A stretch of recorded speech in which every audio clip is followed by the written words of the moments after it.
dan inspirasi. Bersatu. Pemirsa, jumpa lagi bersama saya Ikhwan Wijaya dalam podcast RRI Tiada Hari Tanpa Karya. Kesehatan merupakan kebutuhan dasar setiap manusia. Kita beruntung karena di Indonesia memiliki program jaminan sosial yang hadir untuk melindungi masyarakat dari risiko biaya kesehatan, yakni Program Jaminan Kesehatan Nasional atau JKN. Lantas sejauh mana sebenarnya kita sudah memahami program ini?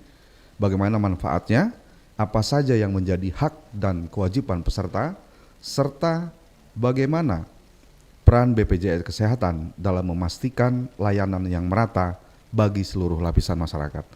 Telah hadir di studio podcast RRI, Kepala BPJS Kesehatan Cabang Bandar Lampung, APT Yesi Rahimi Esfam MPH, yang akan berbagi informasi dan menjawab berbagai hal yang mungkin masih menjadi kebingungan di tengah masyarakat. Baik, langsung kita sapa Kepala BPJS Cabang Bandar Lampung, Ibu Yesi. Bagaimana kabarnya hari ini, Bu? Alhamdulillah sehat, Pak Iwan. Alhamdulillah sehat ya, Bu. Alhamdulillah. Baik. Kita di segmen awal, Bu, ini bisa diceritakan secara singkat apa yang dimaksud dengan program JKN dan tujuan utama dari program ini bagi masyarakat Indonesia, khususnya di Provinsi Lampung. Silakan, Bu. Baik, terima kasih Pak Ikhwan atas kesempatannya diundang ke RRI. BPJS Kesehatan merupakan badan hukum publik yang dipercaya oleh negara untuk mengelola program jaminan kesehatan nasional, JKN. Jadi JKN itu Jaminan Kesehatan Nasional adalah program yang dipercayakan oleh pemerintah, dikelola oleh BPJS Kesehatan dalam hal pembiayaan penjaminan kesehatan seluruh masyarakat Indonesia. Tujuan program ini adalah memastikan seluruh masyarakat Indonesia terlindungi jaminan kesehatannya. Jadi di program BPJS Kesehatan ini ada dua jenis kepesertaannya, ada PBI dan non PBI. PBI itu adalah penerima bantuan iuran dan non PBI adalah bukan penerima bantuan iuran. Tujuan utamanya adalah memastikan seluruh masyarakat tadi, baik sektor PBI dan non PBI mendapatkan jaminan kesehatan. Baik. Nah, lantas bagaimana peran BPJS Kesehatan Cabang Bandar Lampung ini dalam memastikan layanan JKN ini berjalan dengan baik, khususnya di Provinsi Lampung? Baik, tentunya BPJS Kesehatan tidak bisa sendiri dalam mengelola program ini. Karena ini juga amanat negara, ke BPJS Kesehatan perlu kolaborasi dengan seluruh stakeholder, seluruh pemangku kepentingan, dalam hal ini pemerintah daerah, pemerintah Provinsi Lampung tentunya, pemerintah kabupaten kota, dengan seluruh fasilitas kesehatan dan juga dengan seluruh peserta sendiri yang harus memahami terkait dengan hak dan kewajibannya. Nah, tentunya dalam hal pertama memastikan bahwa masyarakat peserta JKN menyadari bagaimana menjadi peserta BPJS Kesehatan, memahami hak dan kewajibannya.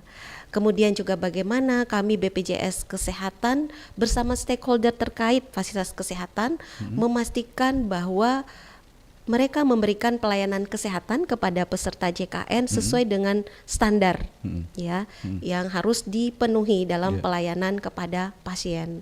Kemudian berikutnya adalah bagaimana menjaga mutu pelayanan kesehatan tetap berjalan, dan tentunya bagaimana juga kolaborasi kita semua agar seluruh peserta tadi mendapatkan haknya sesuai dengan ketentuan. Itu yang harus dijaga bersama-sama oleh BPJS Kesehatan dengan seluruh stakeholder. Baik. Nah, lantas sejauh ini bagaimana tingkat kepesertaan masyarakat di Bandar Lampung dalam program JKN ini? Apakah sudah memang memenuhi target yang ditetapkan? Seperti yang kita ketahui Pak Ikhwan, ya, untuk target RPJMN di tahun 2025 ini untuk universal health coverage, artinya cakupan peserta yang harus atau masyarakat harus menjadi peserta JKN itu, target 2025 adalah 98% dari jumlah penduduk. Untuk di Bandar Lampung sendiri itu sudah tercapai 98% jumlah penduduk sudah menjadi peserta JKN untuk kota Bandar Lampung. Iya. Tapi ada beberapa kabupaten kota yang memang masih di bawah, ada yang paling rendah itu di 95% masih ada. Itu tentu menjadi PR kita semua Iya. untuk capaian cakupan. Ya. Namun dari cakupan juga ada target di RPJMN adalah keaktifan. Ya. Keaktifan peserta Peserta. artinya begitu dia sakit, Ya. dia bisa langsung akses pelayanan Ya. gitu. Itu kita masih PR, masih di bawah 80%. Karena targetnya 80% saat ini untuk kantor cabang Bandar Lampung sendiri ada 5 kabupaten kota itu masih di posisi 76%. Tentu kami bersama stakeholder mengawal ini bersama-sama. Ya. Bagaimana memastikan masyarakat yang dia mampu untuk terdaftar sendiri, kita bangun kesadarannya untuk terdaftar sebagai program CKN, dan bagaimana pemerintah juga mengupayakan masyarakat tidak mampu untuk didaftarkan sebagai peserta tadi yang PBI, penerima Ya, bantuan bantuan iuran, iuran. baik yang didaftarkan oleh APBN, Ya. melalui APBN dan juga APBD. Yang ini masih PR sebenarnya Pak. Jadi kalau cakupan kita udah tercapai, tapi untuk keaktifannya kita masih ada gap 4% dari target tahun ini di 80%. Baik. Gitu. Bu Yesi, banyak masyarakat yang masih belum memahami hak dan kewajiban sebagai peserta JKN. Bisa dijelaskan poin-poin penting yang memang harus mereka ketahui, Bu? Silakan, Bu. Baik, sebagai peserta JKN memang kewajiban dari peserta adalah memahami tentu ya haknya, kewajibannya apa, sehingga pada saat mempergunakan BPJS kesehatannya tidak ada kendala gitu ya Pak Ikhwan. Pertama, kami berharap peserta BPJS mengetahui apa saja haknya, apa saja kewajibannya. Haknya adalah tentunya hari ini juga hak peserta BPJS mendapatkan informasi terkait dengan BPJS kesehatan. Kemudian juga memastikan bahwa kartunya aktif atau kepesertaannya selalu aktif. Kemudian haknya juga adalah mendapatkan pelayanan kesehatan di fasilitas kesehatan. Kemudian kewajiban adalah tentunya tadi memastikan aktif. Tentu kalau yang bayar sendiri pastikan iurannya sudah dibayarkan atau belum. Kemudian menjaga agar kepesertaan atau misalnya identitasnya tidak dipergunakan oleh orang lain yang untuk mengakses layanan kesehatan. Jadi itu harus dijaga, itu adalah kewajiban dari peserta JKN gitu ya Pak. Kemudian juga poin-poinnya adalah tentunya BPJS Kesehatan punya kanal-kanal informasi ya yang harus diketahui oleh seluruh peserta JKN, baik kanal informasi secara langsung maupun secara tidak langsung.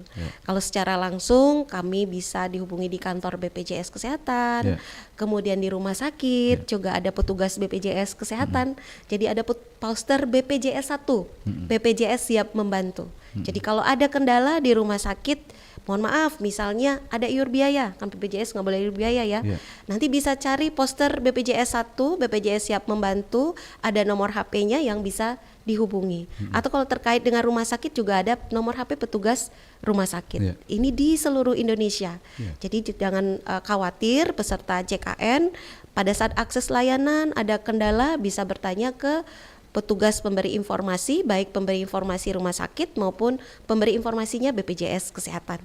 Kalau nggak ketemu petugasnya, bisa lewat cari poster yang ada nomor HP tadi. Gitu ya.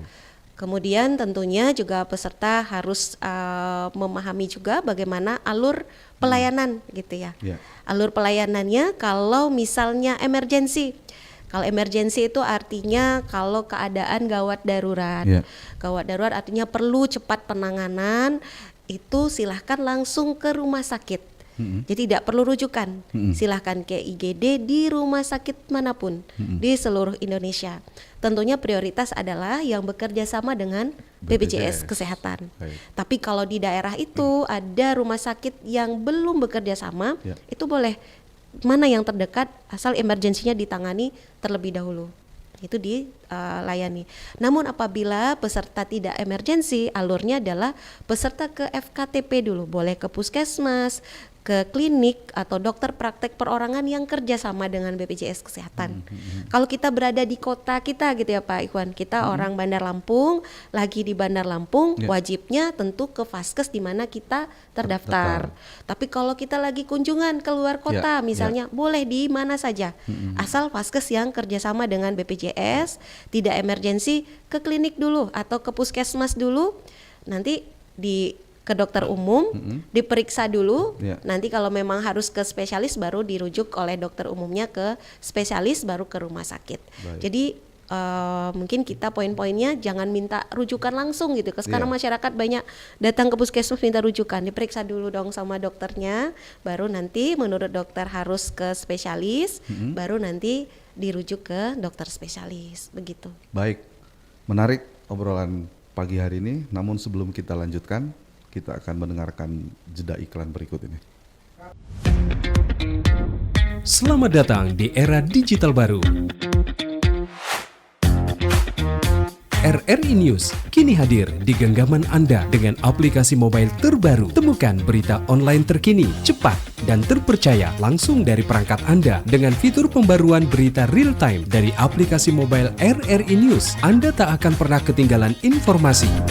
Nikmati kemudahan akses berita nasional dan internasional, berita terpopuler, dan video berita terbaru kapan saja dan di mana saja. Dilengkapi dengan teknologi terkini, aplikasi mobile RRI News memberikan pengalaman membaca yang lebih baik. Dapatkan notifikasi berita penting langsung di layar ponsel Anda. Jelajahi kategori berita yang Anda minati, mulai dari politik, ekonomi, budaya, hingga olahraga.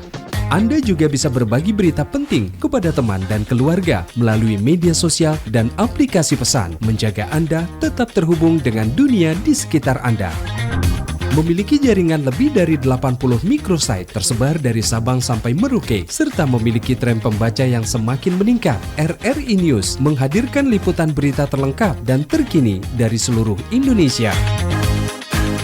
Unduh sekarang di Google Play dan App Store aplikasi mobile RRI News, membawa dunia ke dalam genggaman Anda.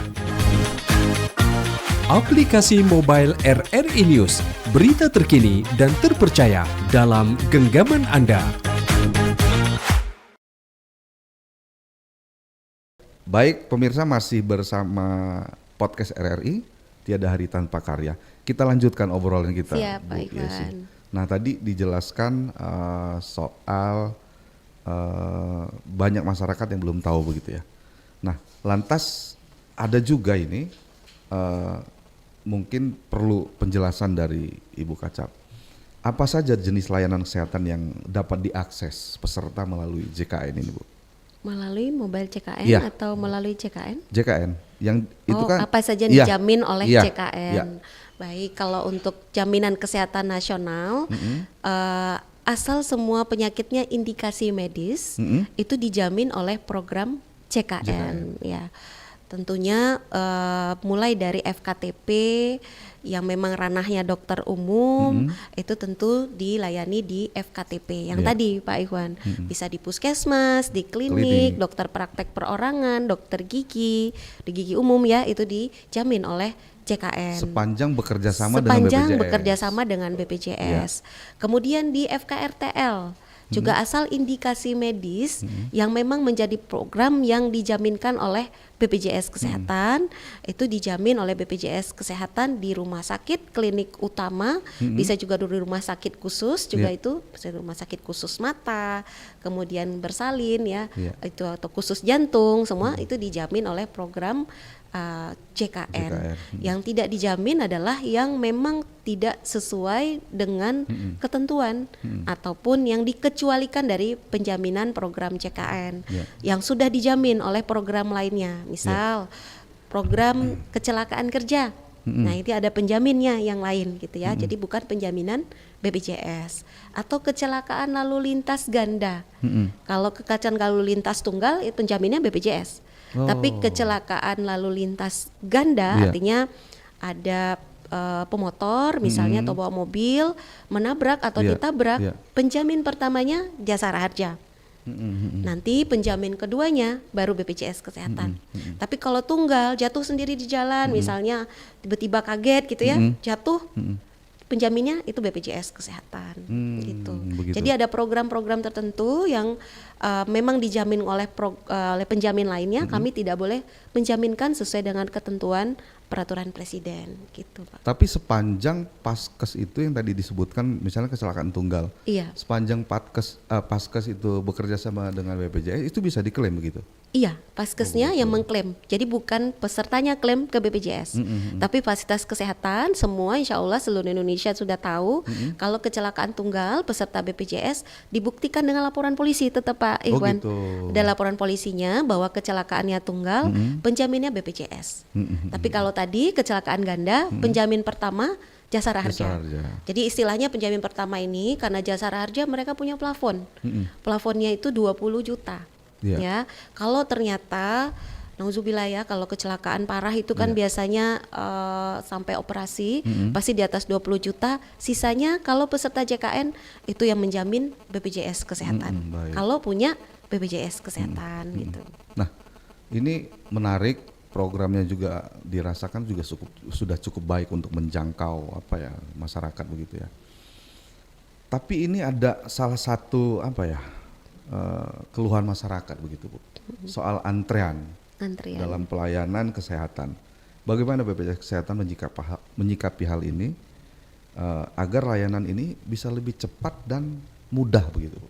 Baik, memang sejak ada BPJS Kesehatan sekarang untuk layanan atau aksesnya dapat lebih gampang ya masyarakat, sehingga juga untuk ke rumah sakit juga semakin kasus-kasus tuh semakin lebih banyak nih sekarang.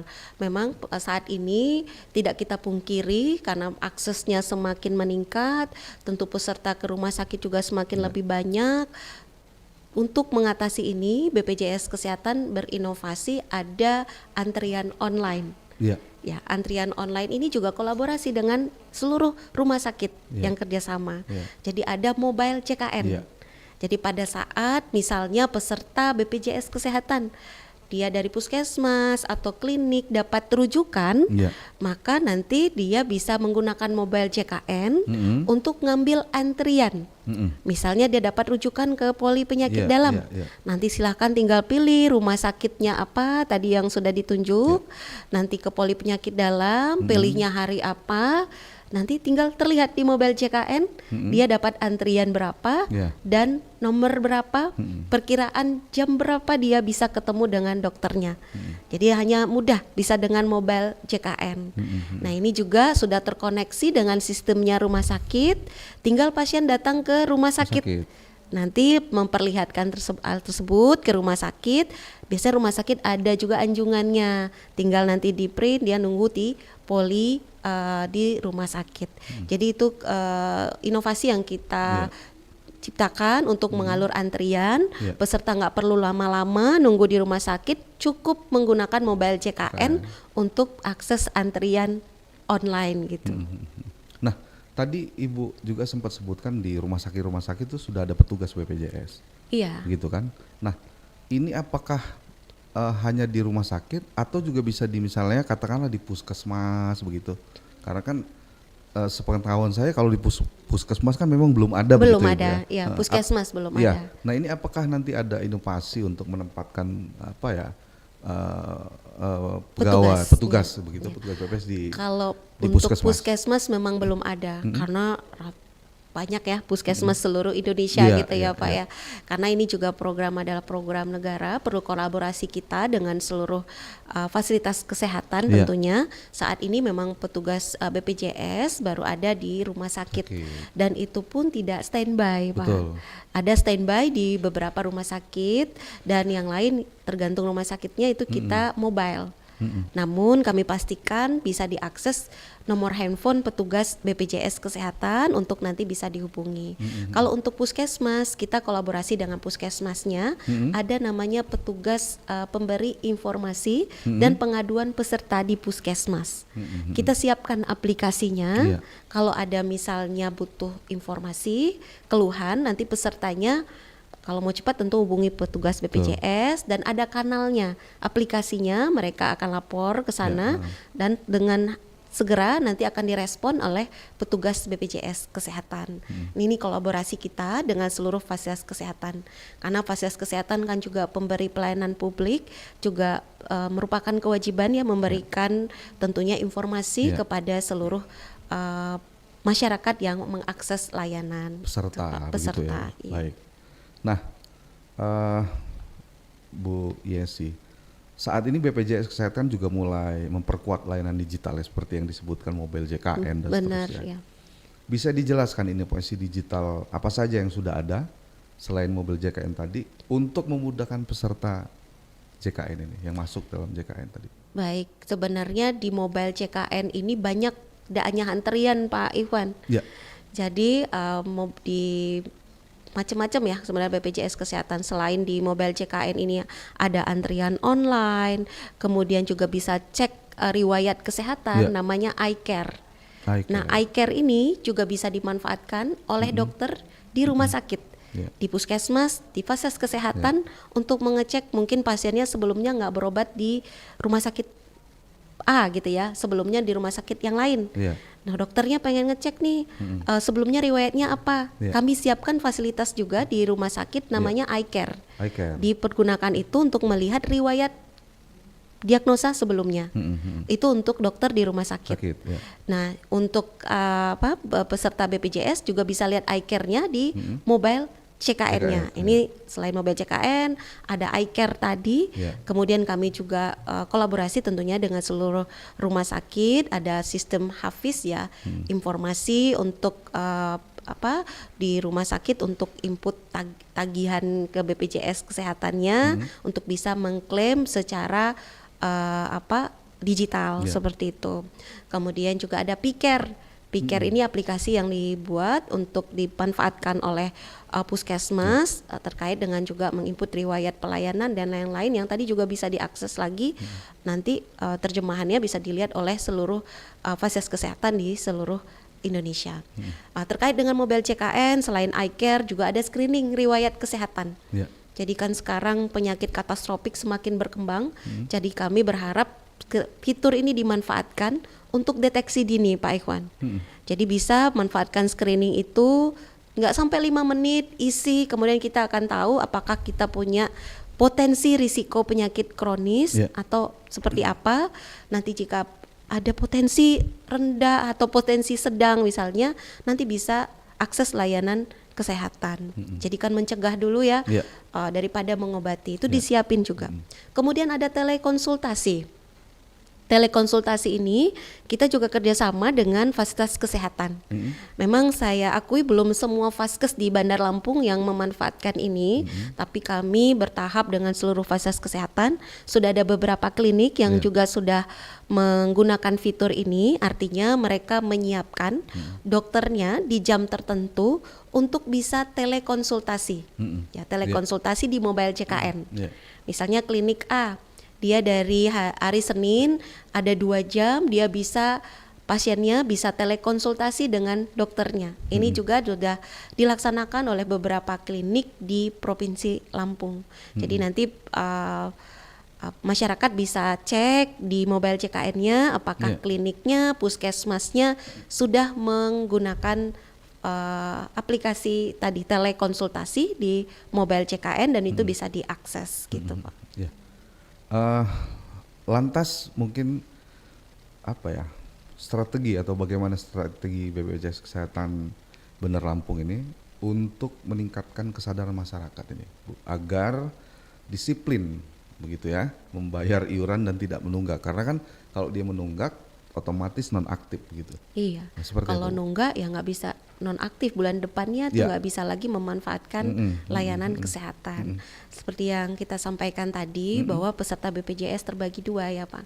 Ada PBI, penerima bantuan iuran. Kalau itu iurannya udah otomatis dari pemerintah pusat gitu ya. Kemudian ada non PBI yang salah satunya juga adalah PBPU, peserta mandiri. Bagaimana BPJS memastikan bahwa si peserta mandiri ini harus rutin ya bayar. Dan beberapa yang kami persiapkan adalah karena kan sering lupa ya Pak Ikhwan, bisa auto debit, bisa mengurus auto debit. ya. Kemudian juga banyak kanal-kanal pembayaran yang bisa diakses juga kerjasama BPJS dengan bank-bank gitu ya. Bisa juga melalui mobile banking gitu ya. Bisa di Alfamart atau Indomaret bayarnya. Jadi banyak kanal-kanal pembayaran. Kemudian kami juga ada istilahnya telecollecting. Setiap hari teman-teman BPJS ada petugas khusus untuk mengingatkan membayar iuran CKN. Jadi untuk yang nunggak udah lebih sebulan, kami WA atau kami telepon untuk mereminder dia untuk membayar iuran. Itu petugas telecollecting namanya. Kemudian kami juga ada kerjasama dengan masyarakat yang kita tunjuk, namanya kader JKN. Kader JKN. Ada di beberapa kecamatan. Kader JKN ini mereka juga mereminder masyarakat yang menunggak. Jadi kami berikan datanya, mereka mengingatkan masyarakatnya untuk membayar iuran. Kemudian juga kerjasama juga beberapa tempat makan, mungkin kalau di Bandar Lampung ya, kita mengingatkan dengan ada kotak tisu untuk bayar iuran gitu ya. Bisa ada program rehab gitu. Rehab itu program cicilan.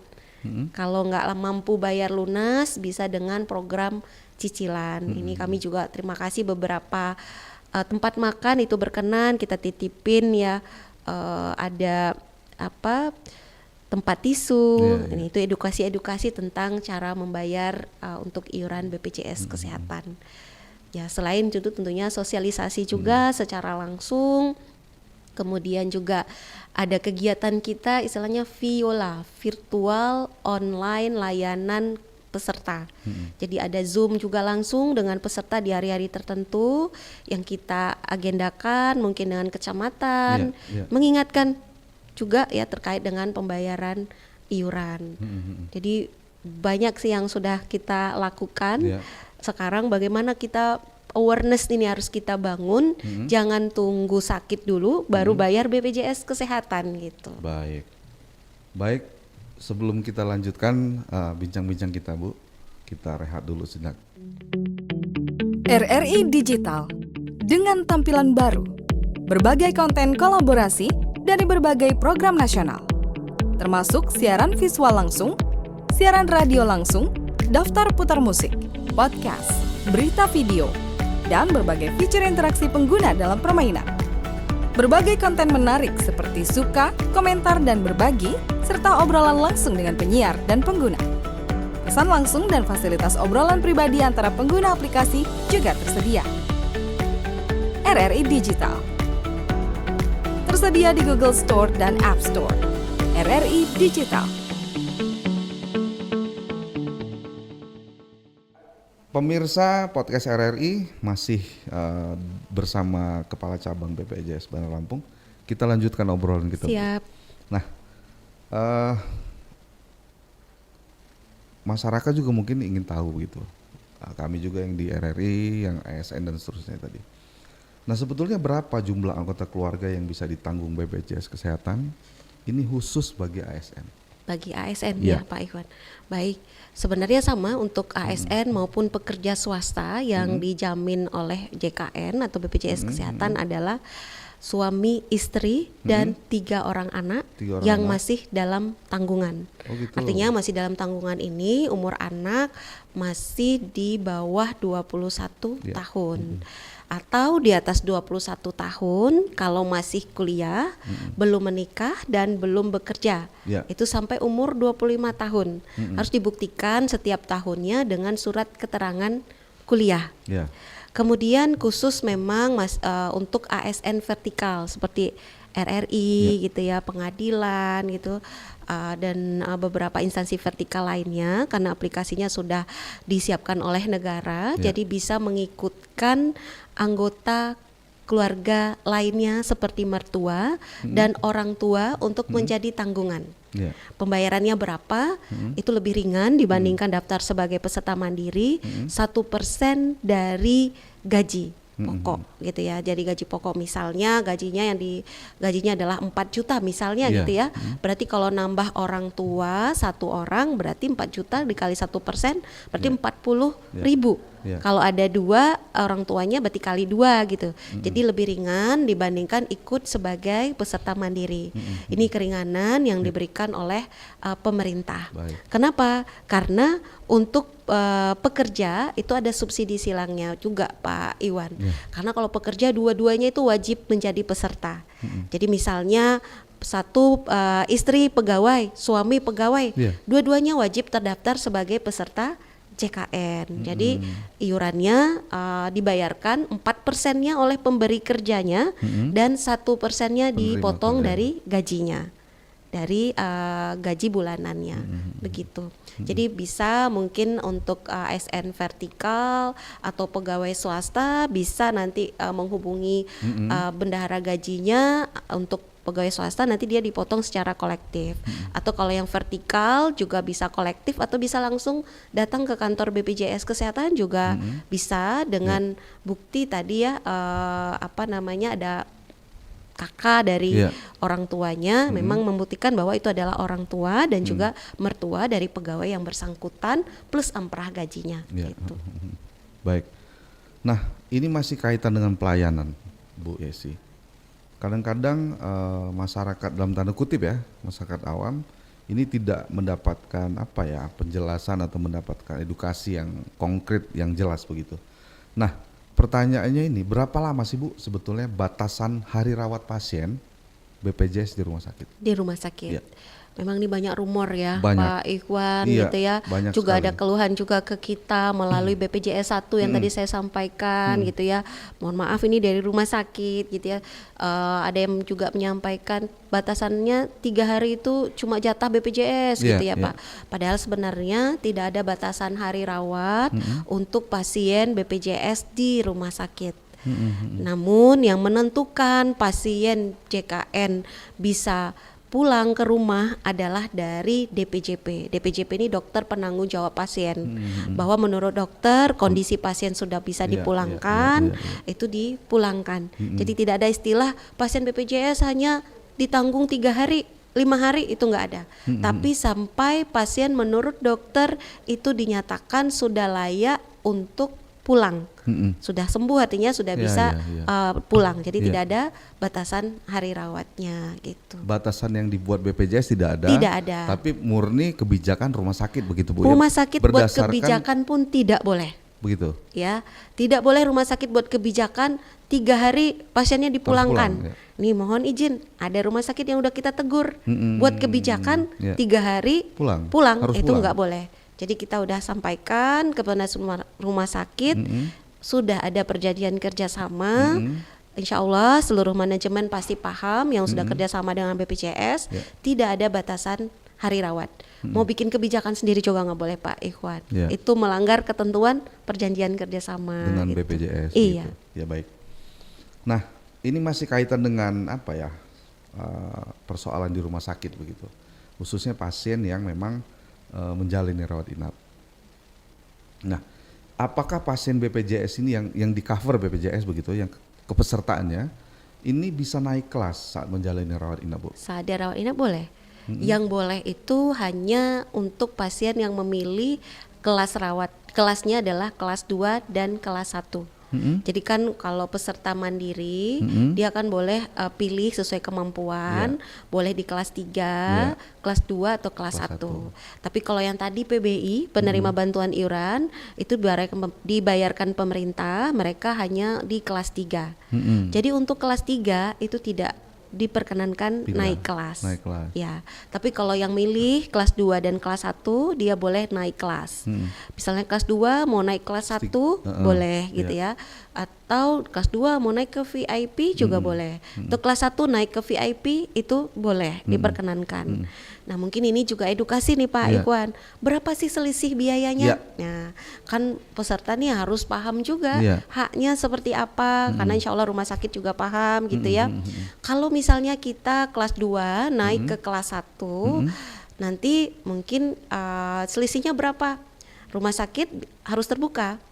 yang diselisihkan adalah antara pembayaran BPJS kelas 1-nya berapa dengan kelas 2. Itulah selisih yang dibayarkan oleh pasien.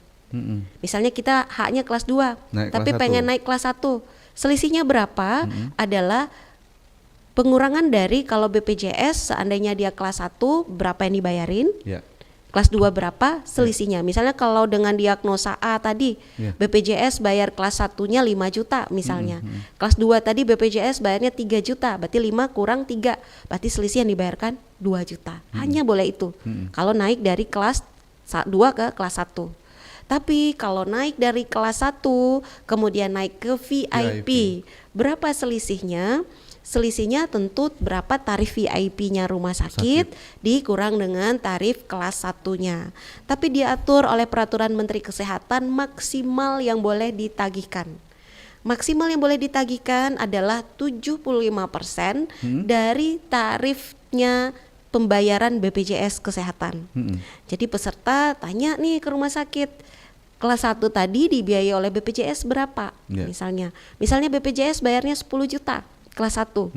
Ternyata VIP-nya 20 juta. Ya, berarti 20 kali 10 juta ya, Pak Ikhwan. Ya. Tapi ketentuannya hanya boleh 75%. Berarti 75% dari tarif tadi 10 juta berarti hanya boleh nambahnya 7,5 juta.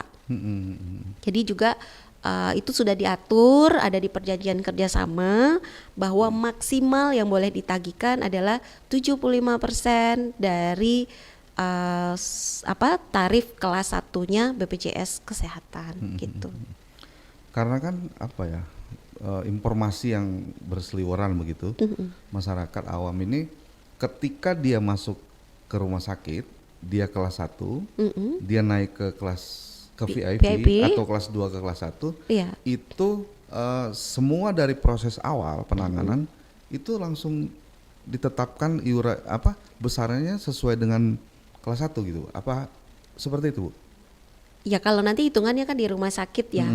Ya kalau untuk pembayarannya selisihnya itu sudah diatur tadi Yang gitu ya. 75% tadi? Iya, 75% tadi. Baik. Sebenarnya kalau pasien yang membedakan hak kelas 2, kelas 1 hanya kamar ya, tempat Iya, tidurnya. Tapi tidak kita pungkiri juga kalau misalnya pasien dari kelas 1 ke VIP itu semua tarifnya kalau di rumah sakit kan udah seperti tarif umum gitu Pak Iwan, operasinya beda lagi harganya, jadi jangan nanti dipikirnya selisihnya hanya bayarin kamar gitu ya. Karena rumah sakit pasti punya tarif sendiri, tarif mereka di VIP untuk operasi khusus puntu misalnya berapa, kalau kelas 1 berapa itu semuanya ada selisihnya. Tapi pahami selisihnya hanya boleh yang tadi Pak Iwan. Kalau kelas 2 ke kelas 1 nih rumah sakit biasanya terbuka, berapa sih yang dibayar BPJS kelas 1? Berapa yang kelas 2 itu selisih yang dibayar. Kalau kelas 1 ke VIP berapa, maksimalnya itu hanya boleh 75%. Artinya maksimal, berarti bisa minimal ya gitu, nggak harus maksimal 75% itu harus dibayarin oleh peserta BPJS Kesehatan gitu. Ya, selama ini juga kami di RRI banyak menerima keluhan ini, Bu Kacap, yang berkaitan dengan pelayanan begitu, pelayanan di rumah sakit. Sementara kan di rumah sakit itu ada tuh petugas BPJS yang ditempatkan di situ kan. Iya, nah, ini ada seperti mobile apa? tapi Iya, ya. mobile. Seperti apa begitu, Bu? Iya. Kaitan dengan pelayanan ini tadi, yang keluhan pelayanan. Baik. Kalau konteksnya pelayanan kesehatan sebenarnya JKN ini kan tidak hanya milik BPJS. Seperti yang kita sampaikan tadi di awal bahwa ini adalah program negara yang harus kita kelola bersama. Di dalamnya ada fasilitas kesehatan yang juga memahami tentunya hak dan kewajibannya bagaimana pelayanan kepada masyarakat khususnya peserta JKN. Jika terjadi kendala di seluruh rumah sakit tadi juga disampaikan Pak Iwan ada loket PIPP namanya, petugas pemberi informasi dan penanganan pengaduan. Ada pengaduan ya terkait dengan rumah sakit ataupun terkait dengan BPJS Kesehatan.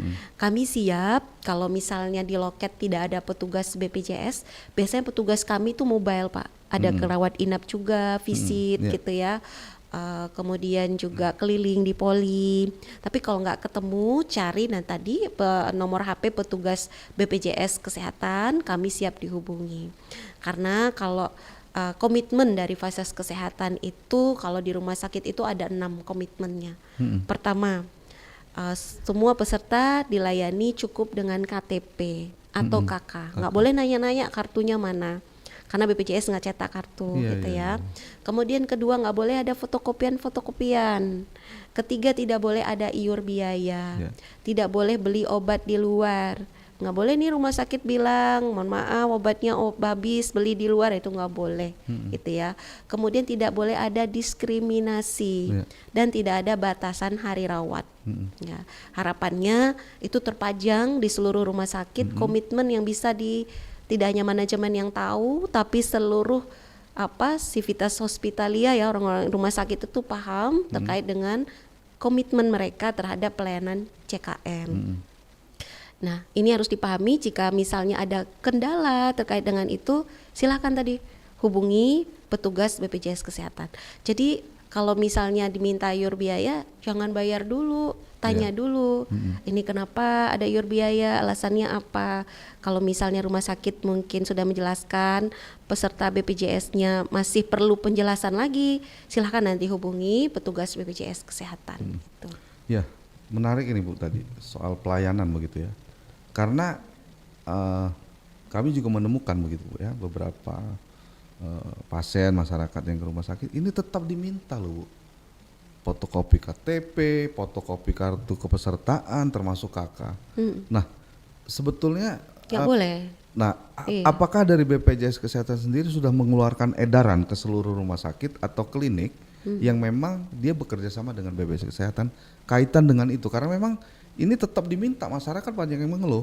Lah kami kan udah mobil JKN, udah online segala macam, tapi masih diminta fotokopi KTP 3 lembar, KK dan seterusnya. Seperti apa Bu? Iya, itu kalau kita temukan pasti kita akan confirm lagi ya ke manajemen baik FKTP maupun FKRTL, karena itu sudah jelas ada di komitmennya, ada di perjanjian kerjasama, nggak boleh lagi minta-minta fotokopi. Cukup kalau mobil JKN, cukup lihatkan mobil JKN. Kalau ragu itu memang identitasnya, cukup dampingi dengan identitas yang lain.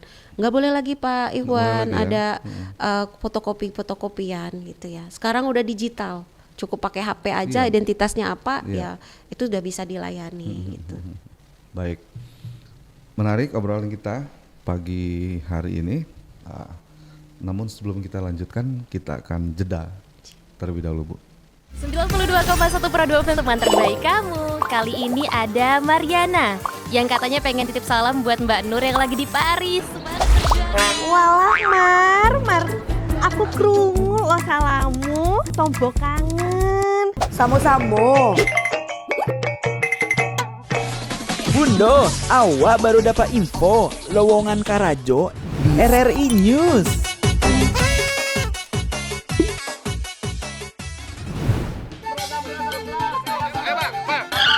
Nyanyi lagu apa kita Pace? RRI digital saja toh.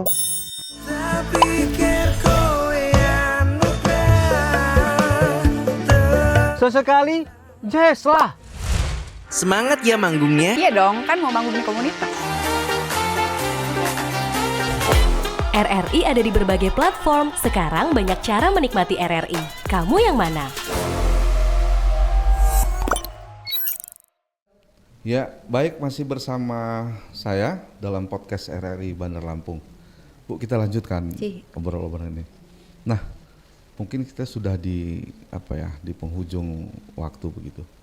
Dalam pandangan Ibu, apa tantangan terbesar dalam mengelola JKN di lapangan begitu, khususnya di Provinsi Lampung atau Kota Bandar Lampung, Bu?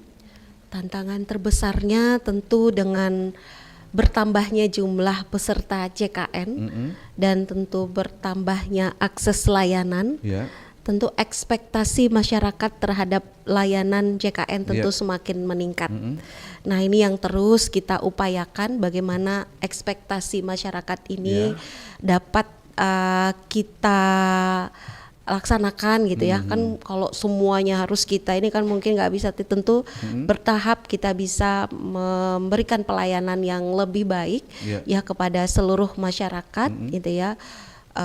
tentu dengan kolaborasi dengan seluruh stakeholder. Ya. Bagaimana pemberi pelayanan kita pastikan memberikan pelayanan yang sesuai dengan standar, sesuai dengan ketentuan, yang tentunya juga pelayanan yang bermutu. Kemudian juga bagaimana kami memastikan kesinambungan program ini terus berjalan.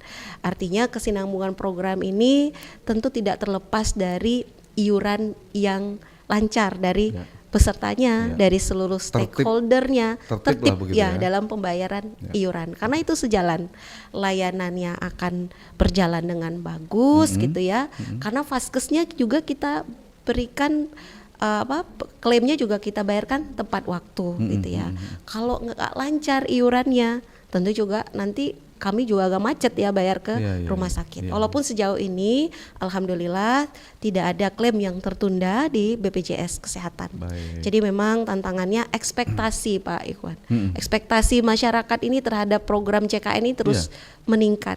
Nah, ini kami terus berinovasi tentunya bagaimana memenuhi tadi harapan peserta, bahkan kalau bisa melampaui ya harapan dari peserta, sehingga kami punya tag bagaimana pelayanan itu mudah, cepat dan juga setara. BPJS nggak bisa sendiri. BPJS perlu kolaborasi dengan semuanya, termasuk juga dengan RRI ya, termasuk tentu dengan pemerintah dan juga dengan peserta sendiri yang memberi informasi ke kita, menyampaikan keluhan-keluhan sehingga itu menjadikan evaluasi bagi kami dan seluruh stakeholder untuk membuat program ini lebih baik lagi. Ya, baik Bu. Sebelum kita closing Bu, ini saya ingin mendengarkan Bu, harapan Ibu terhadap masyarakat Bandar Lampung dalam mendukung keberlangsungan program JKN ini, karena notabene ini program nasional. Seperti apa Bu? Baik, program ini kan program nasional milik kita bersama yang terus harus kita jaga karena banyak yang terbantu dengan program ini. Namanya gotong royong dengan gotong royong semua tertolong gitu ya. Tentu kami berharap masyarakat memahami hak dan kewajibannya sehingga tidak terkendala dalam mengakses layanan. Dan tentunya kami menghimbau seluruh masyarakat tadi tertib dalam mengecek status keaktifan pesertanya di mobil JKN, di mobile CKN ataupun di Pandawa, di chat WhatsApp BPJS Kesehatan, karena peserta PBI ini juga berkala ada penonaktifan dari Kementerian Sosial. Tolong jangan tunggu sakit dulu baru cek statusnya gitu ya. Jadi status keaktifannya untuk yang PBI ataupun masyarakat yang mandiri, jangan lupa bayar iuran gitu. Dan tentunya kita jaga bersama dengan kolaborasi dengan seluruh stakeholder sehingga layanan akan semakin lebih baik. Program ini terasa bagi seluruh masyarakat, kendala-kendala lapangan dapat kita atasi bersama gitu. Baik. Terakhir ini Bu, sebagai closing statement dari Bu Yesi, apa pesan yang ingin Ibu sampaikan kepada masyarakat agar semakin memahami dan memanfaatkan program JKN ini dengan baik Bu? Silakan. Baik, pesannya bagi masyarakat tadi, jangan tunggu sedia payung dulu sebelum hujan. Jadi jangan tunggu sakit dulu baru pakai JKN gitu, baru ingat JKN-nya. Jadi bagi masyarakat yang belum terdaftar di program JKN, kami berharap tentu kesadarannya untuk mendaftar sebagai peserta JKN. Bagi yang sudah menjadi peserta JKN, jangan lupa tadi cek status kepesertaannya. Kalau tidak aktif, apakah karena lupa bayar, kami mengingatkan untuk membayar iurannya. Dan sekali lagi, jangan lupa pahami hak dan kewajiban, bagaimana prosedur mendapatkan pelayanan kesehatan, dan bagaimana menyampaikan keluhan dan informasi di kanal-kanal yang sudah disediakan oleh BPJS Kesehatan. Itu baik karena layanan secara langsung maupun secara tidak langsung. Kami BPJS Kesehatan tentu siap menerima masukan ataupun keluhan ya atau kritikan tentunya untuk perbaikan yang lebih baik dan bagi kesinambungan program jaminan kesehatan nasional. Baik, terima kasih Kepala BPJS Kesehatan Cabang Bandar Lampung, APT Yesi Rahimi S. Pram MPH. Pemirsa, demikian podcast RRI Bandar Lampung, Tiada Hari Tanpa Karya. Semoga apa yang telah disampaikan tadi bermanfaat bagi masyarakat. Saya Iwan Wijaya, pamit undur diri. Sampai jumpa. Kanal Informasi